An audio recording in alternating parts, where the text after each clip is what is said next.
நம்ம ஃபேமிலிக்காக இதை கூட செய்யலாம் எப்படிங்க. இது என்னென்னு தெரிஞ்சுக்கிறதுக்கு முன்னாடி இதுக்கு முதல் வீடியோவில் நான் ஒரு விடுகதை கேட்டிருப்பேன். அதற்கான பதில் என்னென்னா இல்லத்தரசி. இப்போ இது என்ன வீடியோங்கிறத பார்க்கலாம் வாங்க. கருவேப்பிலை வச்சு நம்ம எப்படி குழம்பு செய்யலான்னு பார்க்கலாம். அதற்கான பொருட்கள் என்னென்னு பார்த்துக்கலாம். உப்பு, நான் நல்லெண்ணெய் எடுத்திருக்கேன். அப்புறம் 4 சின்ன வெங்காயத்தை அரிஞ்சது. இது தாளிக்கிறதுக்காக கடுகு, வெந்தயம், உளுந்து கலந்து வச்சுருக்கேன்.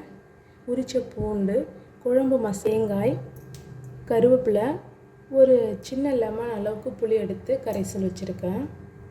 ஸ்டவ் ஆன் பண்ணி ஒரு பாத்திரத்தை வச்சுக்கலாம்.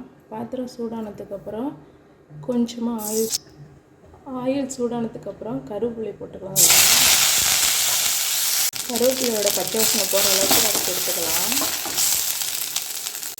இப்போ நல்லா வதங்கிட்டு ஒரு மிக்ஸி ஜாரில் தேங்காய்,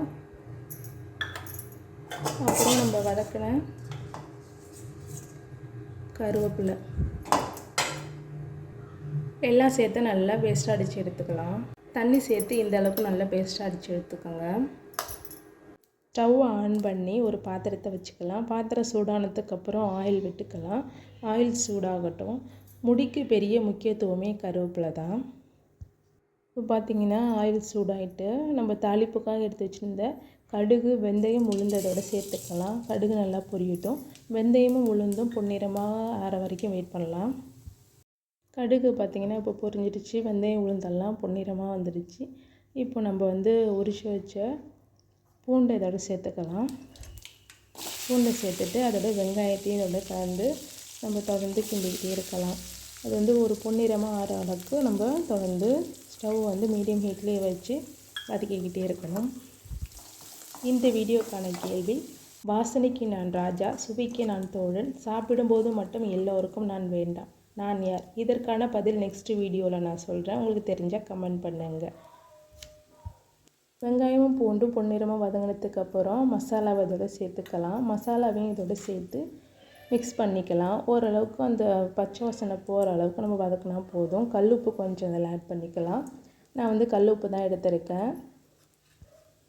எல்லோருமே சாப்பிடும்போது ஃபஸ்ட்டு கருவேப்பிலையை ஒரு ஓரங்கட்டி வச்சுட்டு தான் அப்புறம் சாப்பிடவே ஆரம்பிப்போம். சின்னவங்களுக்கெல்லாம், சின்ன பிள்ளைங்க, பெரியவங்க எல்லாருக்குமே இந்த மாதிரி வீக்லி 1 டைம் குழம்பு வச்சு கொடுத்தீங்கன்னா நல்லா சுறுசுறுப்பாக இருப்பாங்க.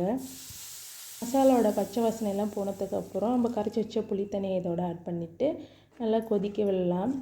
ஒரு 4 to 5 மினிட்ஸ் கொதிக்கட்டும்.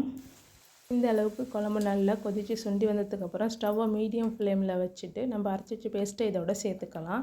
பேஸ்ட்டோட உங்களுக்கு தேவையான அளவுக்கு தண்ணி சேர்த்து இல்லை கலந்து விட்டுக்கலாம். அவ்வளோதாங்க, நம்மளுக்கு இப்போ கருவேப்பிலை வச்சு குழம்பு ரெடி ஆகிடுச்சு. ஒரு ஹெல்த்தியான சாப்பாடு இப்போ ரெடி ஆகிடுச்சு. வாங்க சாப்பிட்லாம். வீடியோ பிடித்திருந்தால் லைக் பண்ணிக்கோங்க, சப்ஸ்கிரைப் பண்ண மறக்காதீர்கள். மீண்டும் சந்திப்போம் உறவுகளே.